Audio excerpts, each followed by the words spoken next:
Hello, friends. So, welcome to another episode of HR to CHRO podcast. And today we have Mr. Rajesh Vaidya with us, who has had a distinguished career in HR. He started his career with Aisher, then he moved on to Godrej GE, then GE Motors, then he was in Infomedia, then he moved on to ICICI Ventures, then Bexy, Transmix Silox, and he's now CHRO of Silox India. So, 30 plus years of experience, one of the most experienced CHROs we have had in this series of podcasts. So, welcome, Rajesh. Thanks for giving us time. Thank you, Amish ji, and my lovely wishes to your audience as well. Thank you for inviting me. Thanks. So, to start with, why HR? Why HR, Rajesh? Why did you decide to join HR? Well, why HR is a very tricky question because it happened by accident. Actually, I'm a science graduate, and in fact, if you listen to my specialization, I graduated in fishery sciences. Okay, Okay. so I had no intention of management or whatever. I was topper in my university. I did my PG. I enrolled for my PG, and somewhere down the line, I thought that I was not enjoying. I realized that this is perhaps not for me, and then I started looking at different career alternatives, and also doing a course on law. And as I was exploring law plus management stream, okay, the two distinct aspects, one is labor laws and second is human behavior. Okay, I found them quite fascinating. You know, so why people behave the way they behave? Okay, why relationships can be so complex? Okay, why seemingly difficult tasks people end up enjoying, and why someone who's completely in a comfortable situation, why he would be unhappy. So those are the kind of things which started sort of puzzling me, and I also realized that there is also an angle of industry relations because I'm from Mumbai, and Mumbai, as you would know, had a very dynamic history of industry relations, Correct. mill mazdoor True. strike, and Yeah. all of that. So, as a combination, I thought that this would be a good choice. Not that the other field like marketing, didn't come across as exciting, but somewhere I thought HR would be a good alternative or option to sort of get into. And that is how HR happened. And then I think there was no looking back. I think I excelled in my academics. I had good options of premium placement. So I think the journey has been fascinating. Very nice. So, two or three important, good points, interesting points come to my mind. But before I come to that, so see, you mentioned that human behavior. So, we, Kushalta Private Limited, the workshops that we do, so we change human behavior. The leaders and teams, we change their behavior as a result, their performance. So, when we ask them how to achieve success, all of them know how to achieve success. So, then we tell them or we ask them further, then why don't you do that? So human behavior is such a powerful thing that I am so glad that you are also intrigued by that and which led you into being HR. So what was the accident? So this was the accident you were talking about, that because you did not like and that is how you decided to explore? Oh, yes. Okay. So now again, one important lesson from this is that to reach the top, to young professionals who would be listening this podcast, that to reach the top, it is not important that you are very clear at the start of your journey where you want to be. Like you started your journey in different things and then you did not like, and still you changed your industry, you changed your entire, from a science graduate in fisheries, you moved on to something else altogether, and still you are at this place by the sheer dint of your hard work. So this is a, is there, you would like to add something for the young graduates who might be still confused about where they want to be, on how not to be disappointed, and uh, the options are open? I think that's a great question because not all individuals come with that kind of a clarity. There are some individuals who were very clear that what they want to do and how they want to go about it. Whereas some individuals they want to explore. They are not very clear about themselves. Uh, the best part is as you mentioned, that brain rewiring. Okay, what Kushalta does.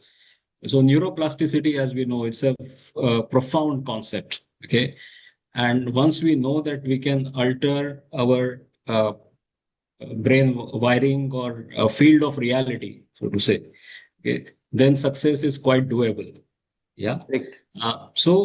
Absolutely, there is, no wrong time or it's too late and all of that. One can keep exploring, but of course, I mean, once you sort of realize that perhaps this is the path that you would like to take, then there is a lot of hard work, there is a lot of discipline, and the discipline actually is a very liberating thing. And and you also talked about success. So success can be a very subjective concept. Correct. Okay, it has different meanings for different people. Okay. But the moment you realize that perhaps this is what your definition of success is in that point in time, your level of awareness, okay, then just go for it. Very nice. Very nice. See, another interesting point is we have interviewed or done this podcast with around 20 plus CHROs, Rahul, and around 40-50% of them had no idea that they would end up in HR. A few started their career in business, some in sales, some were in operations, and then some two or three were in government service. Then they left the government job and they came into HR. What I'm trying to ask is to have this realization at the start of one's career within the first 2, 3, 4, 5 years that you don't like what you are doing, and then you try to explore and then take that decision to move out from what you are doing into something else. Is it better to do that at the starting of one's career, or many people that I'm sure you would be also counseling, they have this realization by the after 10, 15 years or so that maybe they need to change their what they are doing. So having this realization, how important is it to behave, to act on that that realization? And secondly, is that the secret to success? Has this been one of the ingredients of your success? I think there are a couple of layers to your questions. Okay, so let me address one by one. And I might sound rather philosophical, at some stage, but that is how it is.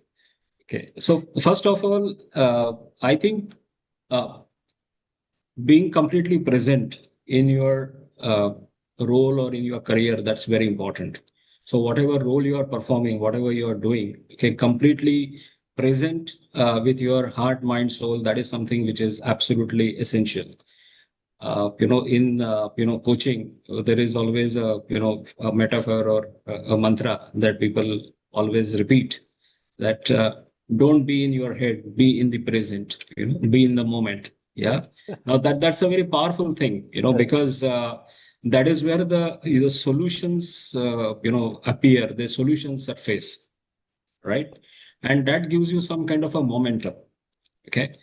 Now, if you are doing an exceptional job, or if you are contributing, okay, then actually it's time is a relative concept, as you know. So actually, you are in the most of the time you could be in the zone of flow, okay, Correct.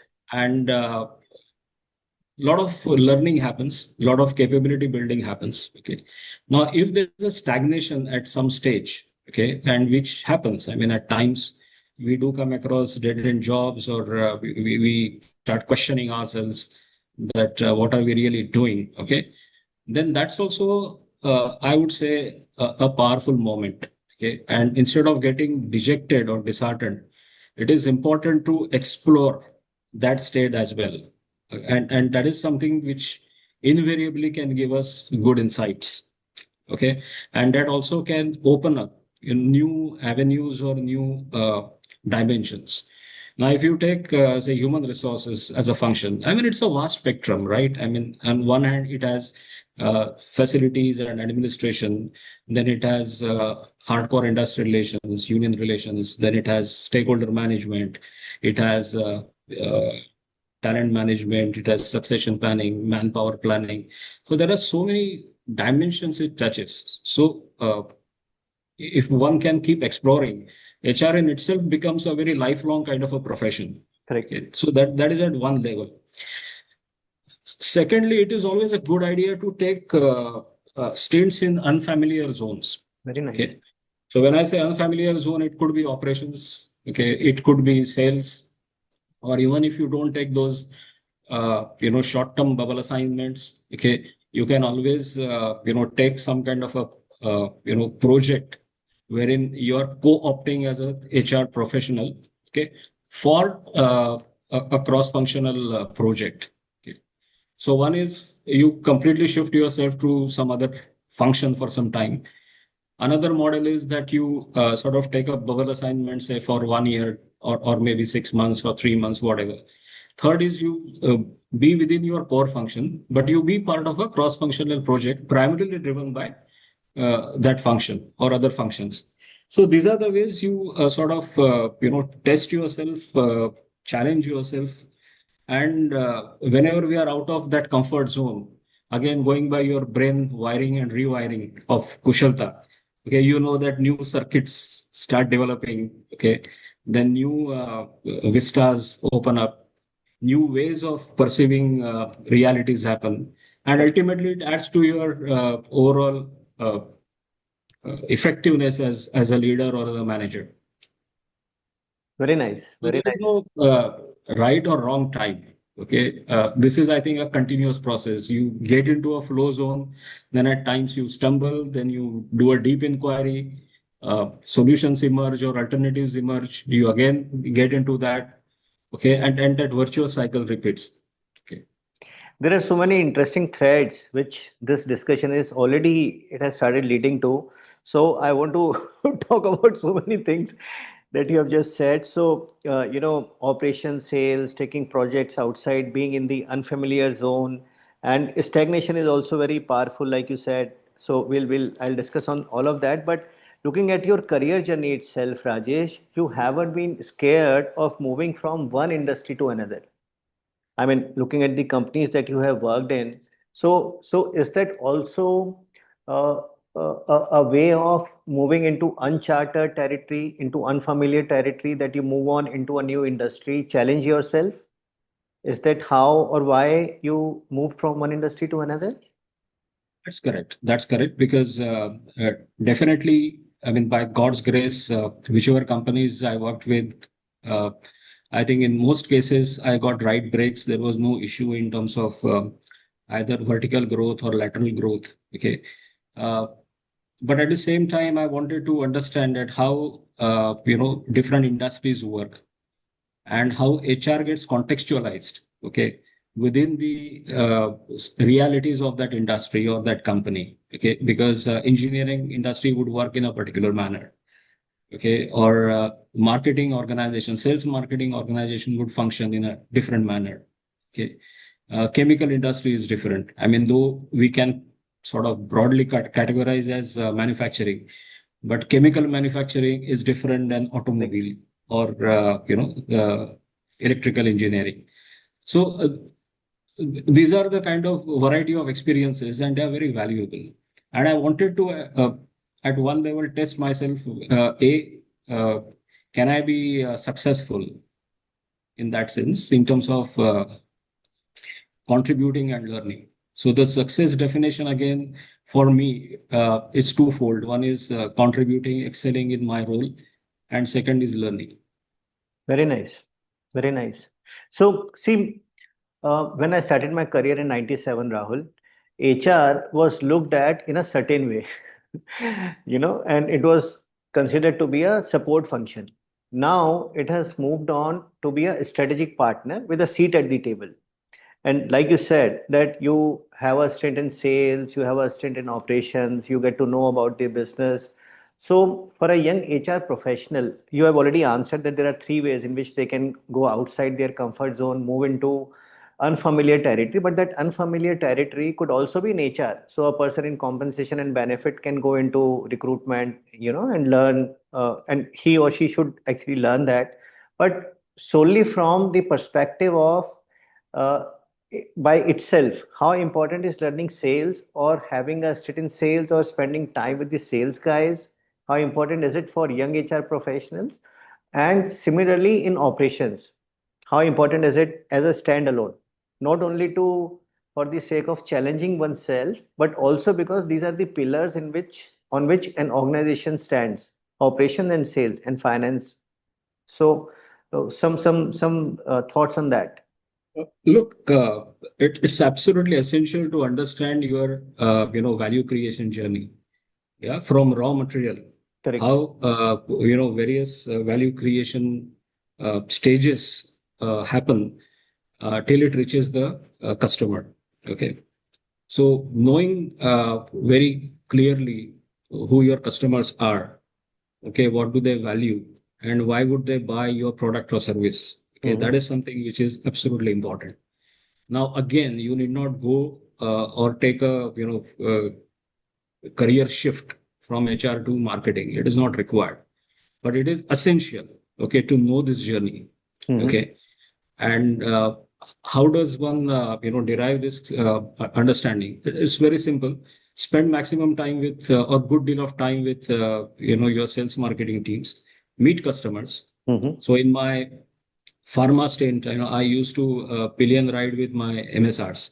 Okay, and I visit doctors in various specialties. Okay, and interact with them. So they also would find it very interesting that an HR guy has come and meeting them, and then that would add to my knowledge. Okay, when I was in consumer durables, I would spend time with all these big outlets, retail outlets. I would visit distributors also, understand what's really happening, how's the competition faring. And what happens when you are in the field? Okay, the world travels, and then there are talent is sitting at a competition. They also want to meet you. Okay, and you develop your contacts quite organically. Okay, and so of course, I mean that is basically your core territory if you're in HR. So you automatically develop a resourceful inventory of potential candidates. So that is one part. And some beautiful things also happen. I mean, I'll give one instance. Uh, in good old days, of course, now things have changed the way, in pharma, MSR would actually approach, okay, and educate or engage with doctors. So those were the days when, there would be a hard product aid, you know. So there is a product aid wherein there will be a catalog of, a visual catalog of products. Mm-hmm. Okay, and there would be also promotional material. So a typical MSR would visit about 8 to 10 or 8 to 12, depending upon what specialty he represents. So he would invariably ride in bike on bike, or if you are in Mumbai, then railway local trains. Okay, and he would be like a gym guy, carrying very heavy loads of product aid as well as promotional material. Uh, then I start sort of uh, exploring what kind of material it is, and how convenient or inconvenient it is to carry throughout the day. Because ultimately, carrying is not the end in Correct. itself. Correct. Idea is to be productive and be impactful. Correct. Okay. Then I realized that actually it doesn't make sense. Okay. In one of the BU meetings, I raise these questions that do we really require this kind of heavy product aids? Can we make it better? And then I think it resulted in that entire aid getting reduced to almost 40% of its weight and size, and it also became quite effective or catchy, because when you are pushed or you give that kind of a creative challenge, I think the better solutions come. So this is just one example. So while you understand your end customer, and what your end customer requires, you also service your core constituency, which is employees. Very nice. And there are numerous such examples. I mean, you can, I see same pattern repeating in different industries. Okay. And ultimately, once you understand where the value transaction happens, that's a very beautiful and an important point. Correct. Okay. So, MSR meeting a doctor, okay, or your sales representative or sales manager meeting a distributor or a retailer, okay, or even in manufacturing, okay, when a product takes a shape, okay. So those are the very critical points of realities, okay. And if you understand those points of realities, okay, then you are a effective manager. Very nice. So actually, you could have been anything, Rajesh. You were a scientist. Then you came into HR, but the trait that you are telling me, it's a sales guy trait. I'm a sales guy. So I was area sales manager, and how I came into training, because I used to train. I would ask my managers to hire freshers, and then saying that I would train them. You don't worry, because they would say they cannot achieve targets. HR is not doing anything. HR is not sourcing candidates for us. So what can we do? So I used to tell them, you hire freshers, I'll train them. So I also actually used to go out on pillion riding on the sales officers bike and all that, and I don't know any other area sales manager in my along with me who would do that. So even for sales guys, sales managers, it is very rare to actually go out on sales calls. But two or three CHROs have told me the same thing, that they would go and make an effort. So like you said, to excel, role and learning. So it was this inherent curiosity that you wanted to learn. I'm sure when you were doing it, the idea was not to do all that you actually ended up doing, knowing about the customer and the meeting, the building a prospective list. I think it was your inherent curiosity that propelled you to do that. Oh, was I it? think curiosity is a very important, quality or an attribute. Okay, anyone who wants to progress in corporate field or any field for that matter, the curiosity is absolutely essential. Okay, and certainly for a function like HR or management or leadership, whichever way you like to sort of term it, a broad-based curiosity is very important. Okay, because this is not a pure science, right? I mean, there are various disciplines that sort of they interact with each other. Okay, Correct.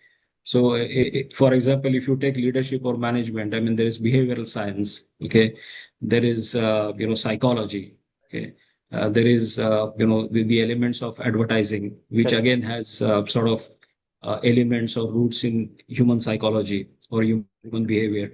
Then you have labor laws, so you have jurisprudence, you have ethics and philosophy. So these are the various fields, finance. Okay, so they come together. And it Correct. is important to understand, at least at some basic or fundamental levels, what these functions stand for and what is their relevance are, okay, in leadership or whichever management field you are into. So curiosity is something which very, very fundamental. Very nice. Very nice. So one question which comes to my mind is, see, nowadays traffic issues, pollution, and time, and a young HR professional or young professional in any department, they have their own KRAs and KPIs. Yes. Right. How can such a person find out time to actually learn about other departments, to go out on sales calls? Is there a way to doing this? I think we talked about discipline. Correct. Okay, so discipline is something which is absolutely important. Okay, and there is, I think, this is a way of life. I mean, once you sort of decide that this is going to be my priority, or this is where I want to, ultimately head towards, Mm-hmm. then discipline is very important. The various dimensions of discipline is one is of course time management, and secondly saying no to various other distractions. Very nice. Okay. So one has to develop that capability. So what are the things that I'm going to say no to? Okay, Mm-hmm. because ultimately, see, we all seek some kind of a pleasure or happiness. Correct. Okay, so gossiping, chatting, or binge watching, parties. There are so many things that you can, enjoy yourself. Now, there is nothing right or wrong. I'm not passing any value judgment. But the question is, what's your priority? And when you say this is my priority, then your ability to say no to things which claim your time, I think that that becomes important. Very nice. So, see, we also talked about even stagnation is very important, because this is the time when we need to introspect, and we need to, Correct. find out learnings from that. You get the insights from that. So, which is very powerful. See, because right now, the way things are going, and we are in the world of instant gratification. If we are in the world of instant gratifications, then the instances where we perceive things to be a setback, those number of setbacks, so as to say, has started increasing more than maybe it was 25 years back or 30 years back. So nowadays, because of the way things are, number of setbacks a youngster faces is slightly or more higher than what we used to face, because they were not perceived as setbacks. In our time, it was normal. Now it is considered a setback. So so some more thoughts on why even setbacks or stagnation is important and how to handle them. Some thoughts on that.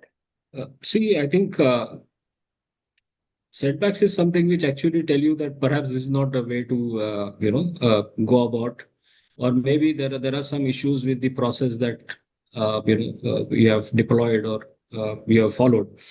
So, looking at reframing this entire situation in your mind, Correct. that this is not the ultimate failure, okay, but this is perhaps not the way, and there is a better way or there is an alternate way. So, trying that out. I think that's something which, if our young friends they understand and start approaching situation, I think then it becomes a very interesting play. It becomes almost uh, since we are talking about new generation, this generation is used to have multi-level uh, gaming.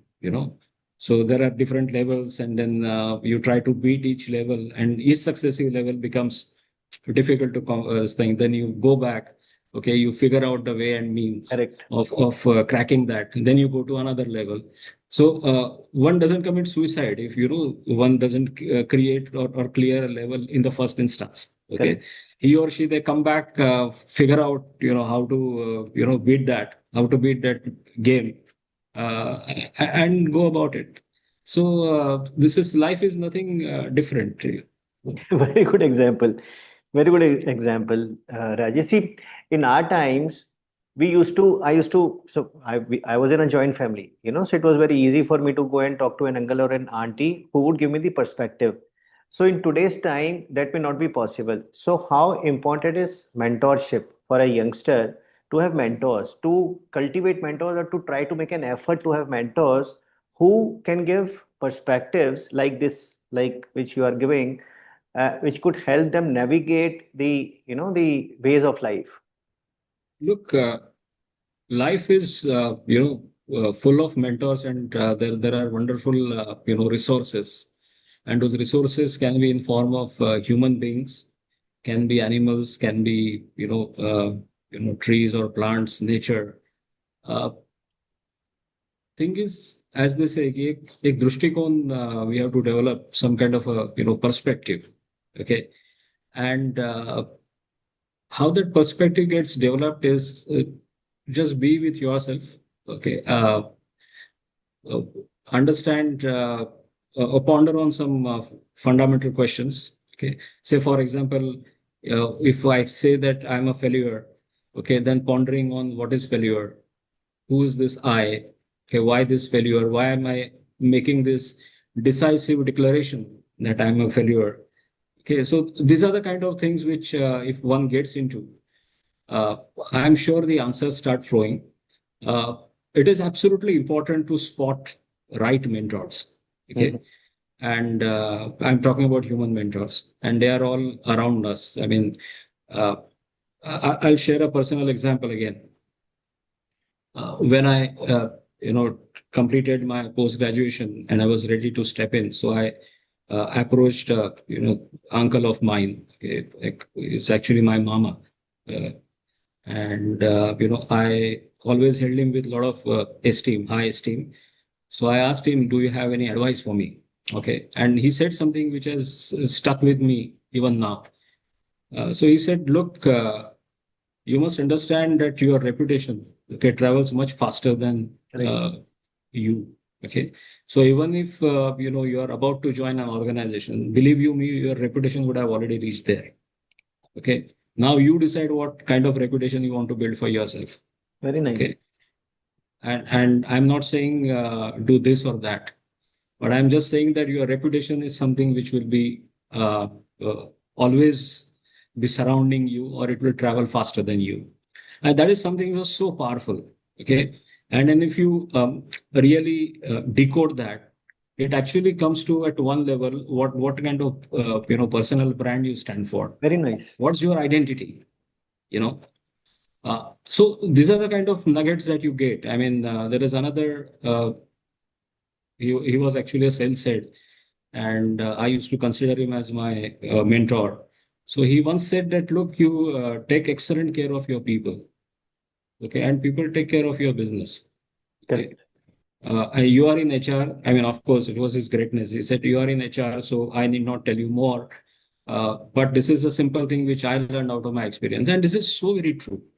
You take care of people, people invariably they reciprocate. Correct. Now, it is not that it is 100% ratio, because ultimately human beings are driven by different motives. At times, the situations are a Correct. little complex. But if I look at the balance of ratio, it actually tilts towards positive things. Correct.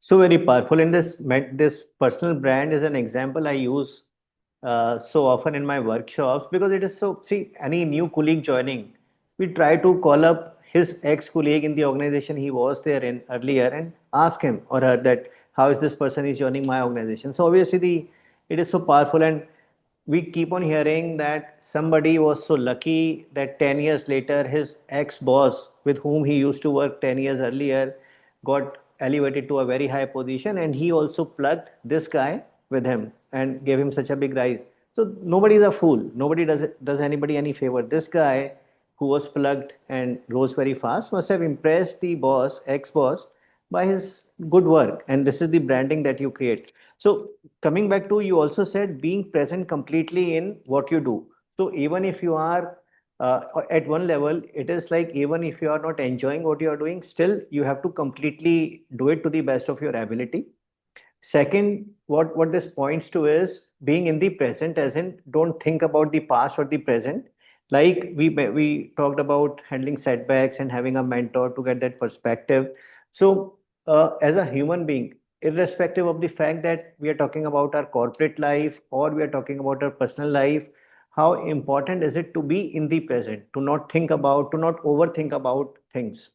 See, present gives a lot of solutions and answers. Okay, which past or future may not. Correct. Okay. Uh, Now, does that mean that one does not contemplate, one does not be pragmatic, or whether one does not become a futurist or a visionary? I'm not saying that. I'm saying that unnecessary worry or unnecessary blaming yourself or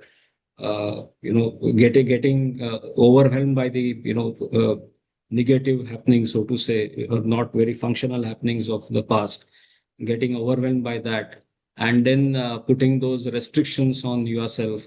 I think those are the things which one has to really be mindful of and completely avoid. And always being present has many gifts to offer.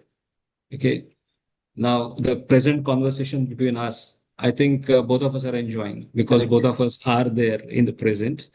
And I'm not referring to any notes, neither you are. So I think this is a very organic conversation, and we are enjoying, and hopefully our audience also would enjoy. So, Right, I'm sure of it. So, see, we talked about that. Ask yourself this question for whenever you are feeling handling any setback. That let's say somebody is saying, "I am a failure." Then what is failure? Who is I? See, also how our mind works is if people say something to us, for example, my supervisor has said that you are a failure, then again somebody else also said this that you are a failure, and maybe I see my peer group, my classmates, my batchmates earning double of what I am earning, for example. So all these three, four things, they start rewiring our brain with the statement that I am a failure.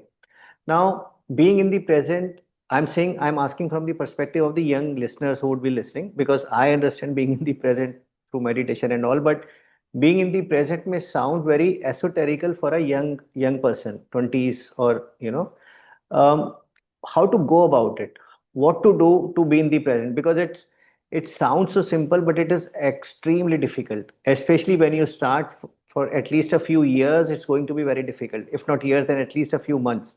So, how to go about it? How to be in the present? How to train your mind to be in the present from you? I think uh, we all know about the circle of influence and circle of concern. I think that's a very powerful point to begin with. So, what are the things that are under my control?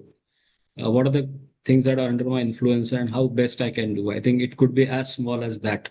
Yeah. Okay. And then you keep, as you realize that, you are influencing or shaping things that are under your control in a much better manner, then the circle starts expanding. I mean, that is the experience and that's the theory. And that's uh, I think, experiential reality as well. Okay. So that is one point to begin with. Secondly, it is important that you have to back yourself. Okay. Very That is powerful. something which is very important. Okay, and there are situations, and people would come across this situation that there could be many people who are very vocal, and they would constantly hammer or criticize that you are not good. Okay, or you could have done things in a different way, and that's the time when you completely shut all that noise. Okay, and focus on your task ahead. Okay.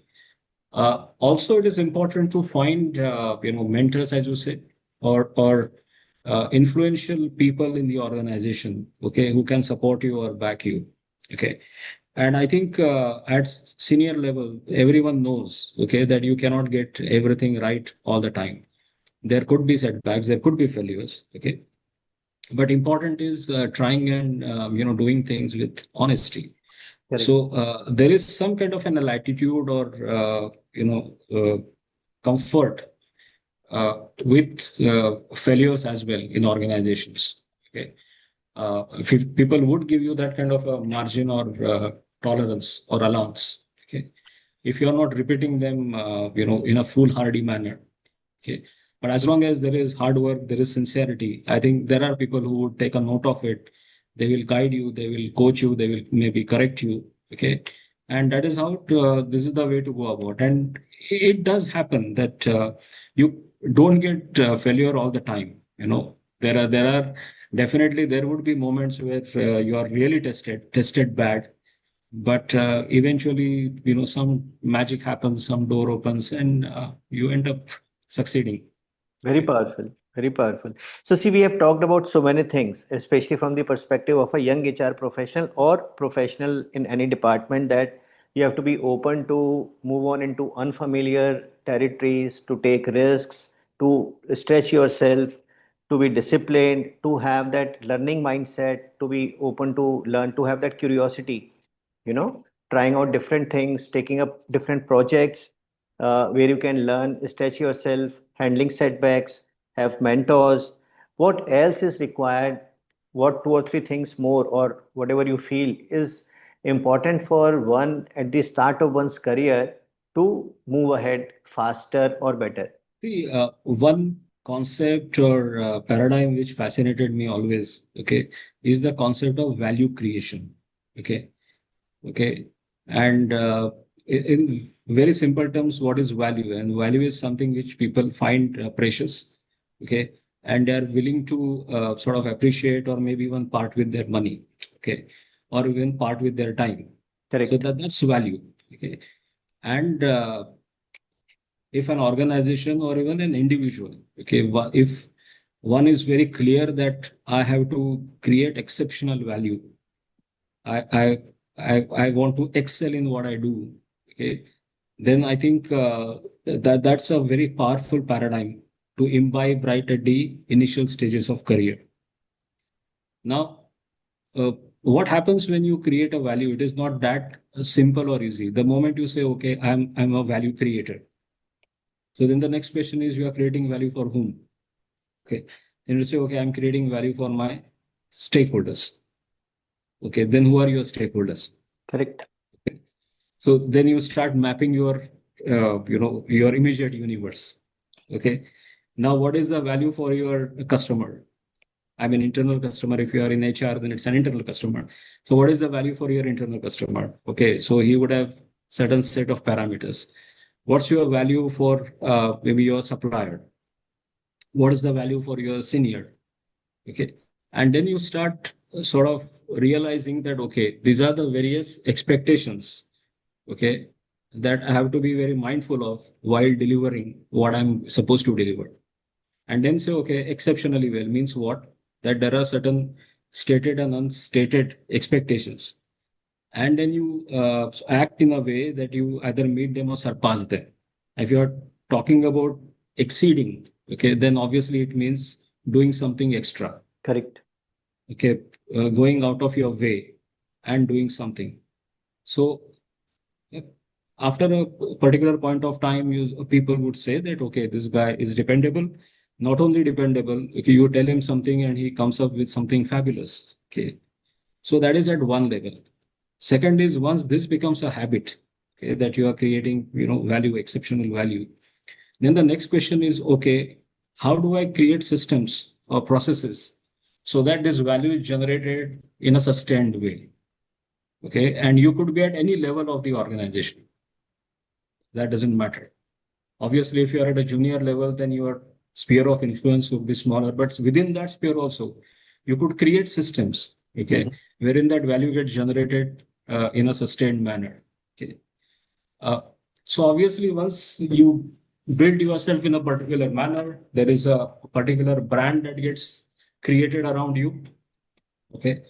Then, in a way, people start sort of you become an endearing kind of a property. Okay, that this person, I definitely want him for my team. I mean, there are many instances, okay, where there were different opportunities, and then they, different head of the departments or BU heads, they actually got into some kind of a dispute that no, Rajesh would be in my team, no, he would be in my team, and that happens. I mean, it's not a question of Rajesh Vaidya or anyone for that matter.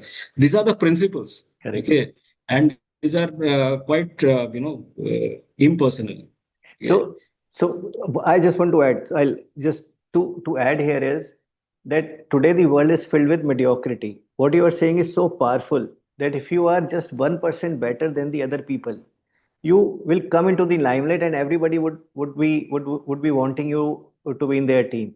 So you don't have to work. People don't have to work very hard. Just 1%, 2%, 3%, 4% better than the other people.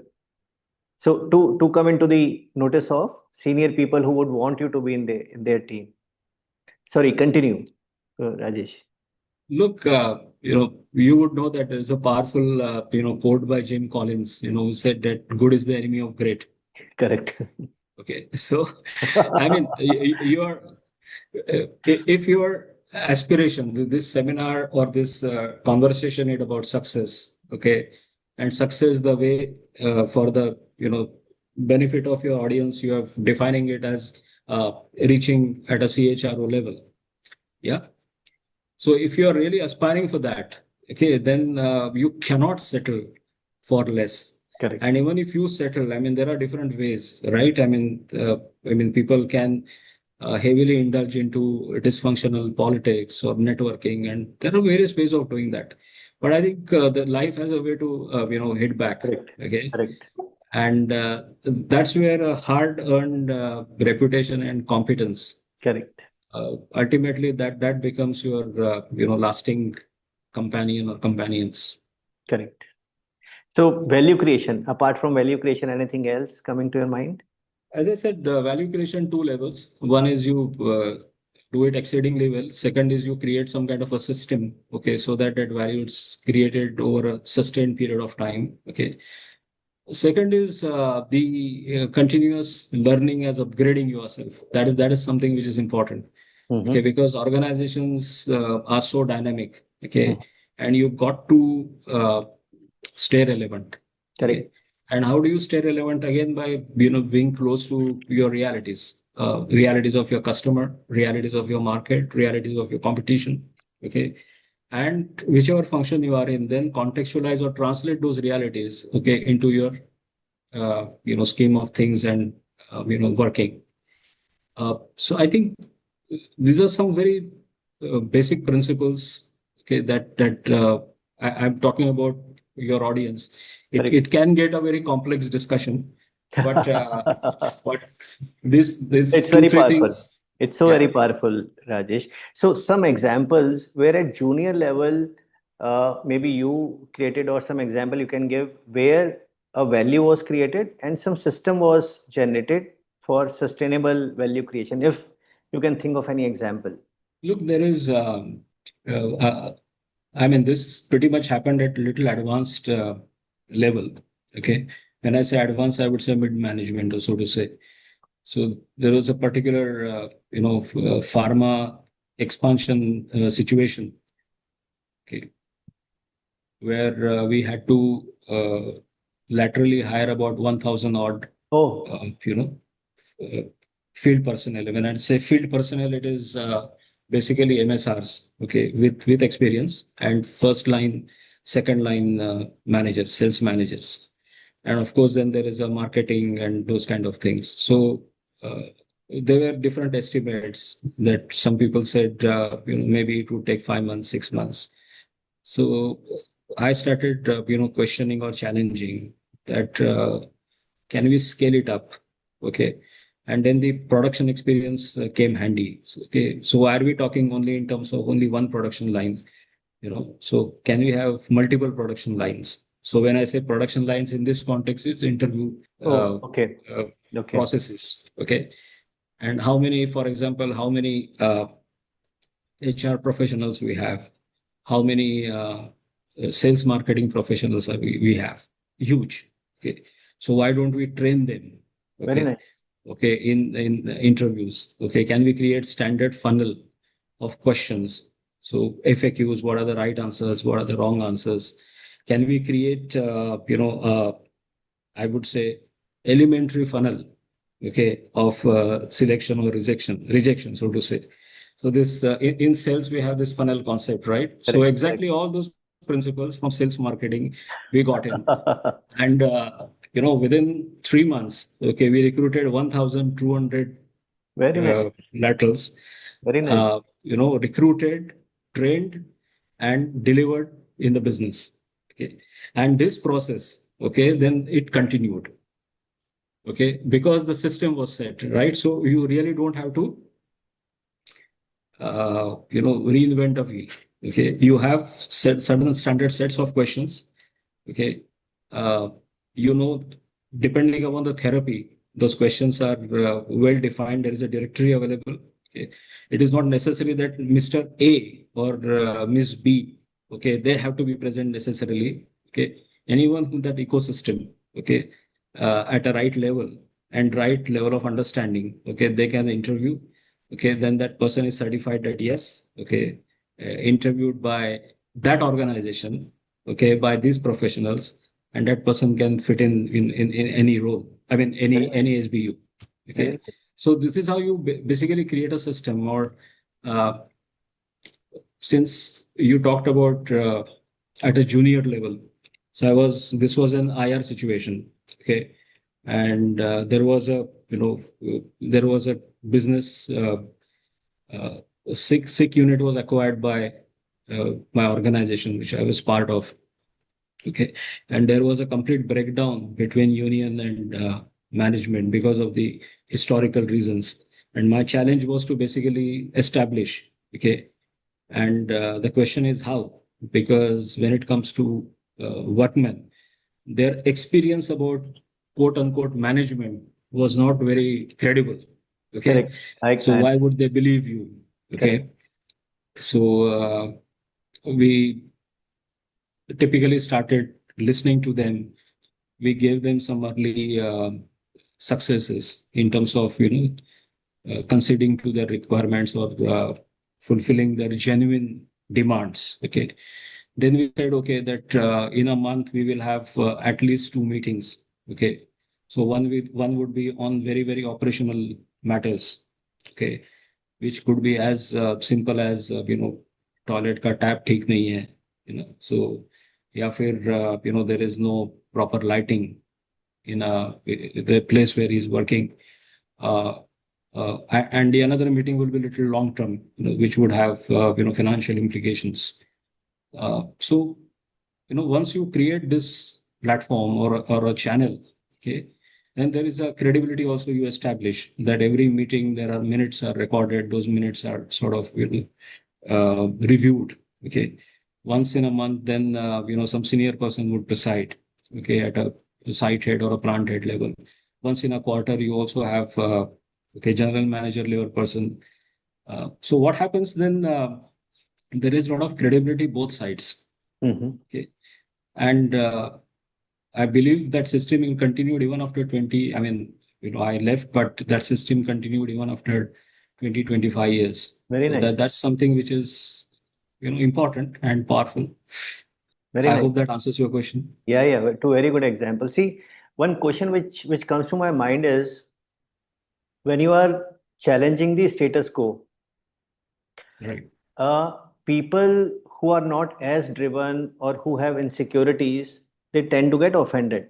And they may not like somebody, especially a younger guy, maybe, challenging and moving ahead and coming to the limelight, so as to say. Did you face these kind of situations, and what is the best way to tackle to handle such situations, to handle such colleagues or maybe senior people? See, my answer could be very personal. Uh, I'm not claiming that I'm not an ambitious person. Okay. But my ambition has primarily been on doing my job, with the best of my ability and create superior results. Okay. What are required. Correct. So that has been the, important core of the term ambition when it comes to me. Second is, see if your intentions are right. Say, for example, you are driven by, you know, the the Value. common good which eventually will arise, and you are not necessarily trampling or walking over people. Okay, Hmm. then Hmm. at some stage people start understanding or relating to it. Okay. Now, does that mean that there won't be critics? Does that mean that there won't be people who will not criticize you or sort of create dysfunctional politics? There is no guarantee. It does happen. Okay. But you use the word driven. So as long as you are driven, and what drives you is that ultimately the goal. Correct. Okay. And that goal, uh, and if I use a very typical Indian term, dharma. So each function or each role has a dharma. Correct. If you are true to your dharma and end objective, then these things beyond a point they don't matter. Correct. Okay, and I mean you are an experienced person, so you also would realize that somehow you would get support. Some influential senior people, they will emerge, they will back you. Okay, you would get recognition from sort of completely unexpected quarters. Correct. Okay, so and to that extent you become a little more powerful, and that helps you to sort of moving towards what you want to achieve. Correct. Very powerful. So setback may be a silver lining. You may never know. See, we we have been. I didn't realize that it has been almost 55 minutes since we have been talking. There were so many things I wanted to ask, but one very powerful thing that you spoke about to get to learn about other departments and other go into uncharted waters. There are three ways in which it can be done: short-term bubble assignments, projects, cross-functional projects, and three longer-term assignments, which is very, very powerful if one starts doing it at any stage. So, some more thoughts on this. How to go about all three of them? Any particular stage to which? Again, I would come to the value creation aspect.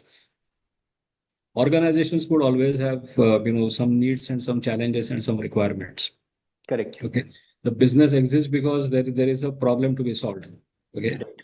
and some organization does it in a particular manner, and then people are willing to pay value. Correct. So this is something which one has to, an entrepreneur or a marketing person, they always are okay scanning the market to understand what these unmet or unfulfilled requirements are. Okay, where Correct. are the opportunities? What kind of opportunities? Okay, and can I provide or can we provide certain solution to it? Same thing happens internally also. Okay. So as long as you are well integrated with the business processes, and you could be at any level, okay, you could be working at a branch level, you could be at a regional level, you could be in a factory, wherever. There are always going to be discussions around organizational challenges or requirements. Okay. And those are our sweet spots. Okay. Okay. So just step out and say, okay, think about it. Okay, come up with some kind of a possible solutions, and then you in a way get or volunteer yourself, and then chances are that in 8 out of 10 cases you get that opportunity. Then there is another area, and typically happens in cross-functional situations. There are many jobs or many assignments or small tasks, okay, which fell in between the crevices. Okay, so your job descriptions won't define. वो बोला ये मेरा काम नहीं है, मेरा काम नहीं है. You know. For example. Now those are the areas. It could be as simple as who would send that email. It could be as simple as that. I Okay. understand. I understand. Yeah. Now, if the person who aspires to grow, if he or she they show up and say, okay, I'll do it. Okay, then you are taking responsibility. You are giving a signal, okay, that you are willing to take responsibility and make yourself accountable. And that is beautiful, because ultimately it is the game is all about providing solutions, right? So what you're saying is exactly opposite of CYA. That is. Cover your. No, I think that at least it doesn't work for me. Okay. No, it's very powerful. What you're saying is so powerful, and it resonates so much with me, Rajesh. And I'm sure this is one of the best and fastest pathways to success.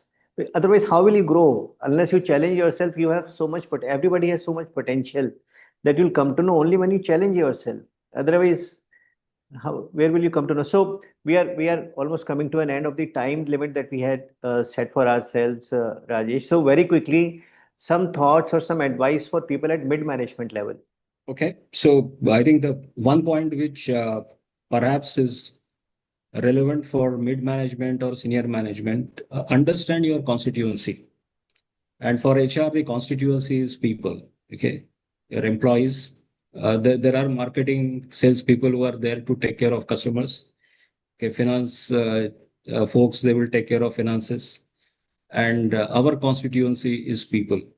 So be unapologetic when it comes to championing people causes. Okay, there was a Right. phase which you can relate to where no, I'm wearing business hat, and you start sort of downplaying people's genuine concerns and requirements. Correct. No. Correct. Okay. Now I'm not saying that do not look at your financial ratios, the concerns which may arise, for some kind of an illogical budgets or low productivity. I'm not talking about that. I'm talking about real genuine developmental concerns, issues, problems faced by people, which need to be highlighted, where we have to provide some kind of a voice. Okay, so I think our middle managers or senior managers, they got to be absolutely unapologetic about voicing people's genuine concerns. That is something which, and again, fundamentally, you take care of people, Correct. and it is all about as you go higher, it is not about showing how in a team situation, not showing how smart you are. Okay? It is all about how smart my team members are. Okay, and then Very once a powerful. success is achieved, you step back and allow them to take the spotlight, and you be one of the cheerleaders. Just like Mr. Mahendra Singh Dhoni, this is what he used to do. So very powerful, Rajesh. We have had so many insights, and coming from such an experienced guy, it is no surprise. Though I have to say on the record that you don't look like that you have such so many years of experience. You by God's grace, you still, and may God continue, having the blessings on you. So may you continue looking young. So thank you, Rajesh. Thanks for giving us time. It has been a pleasure interacting with you, and I'm sure our viewers are going to love this interaction. Thank you so much. Absolutely, my pleasure. I thoroughly enjoyed this conversation, and I wish you all the best, and Team Kushalta, and my regards to your viewers. Thank you Thank so much. thank you.